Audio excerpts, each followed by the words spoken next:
শাসনে অসম্ভব ব্যর্থতা, উন্নয়ন শুধুই মানুষ প্রতিশ্রুতি এবং বাস্তবে ফারাক দেখছে, তা প্রতিদিন এক জ্বলন্ত ইস্যু হয়ে উঠছে। সম্প্রতি রাজ্য জুড়ে যে বন্যার ভয়াবহতা দেখা গেল, তার মোকাবিলা করার ক্ষমতা পর্যন্ত এই সরকারের নেই।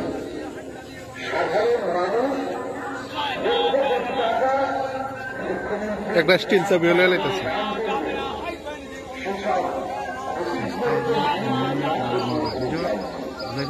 সমাজ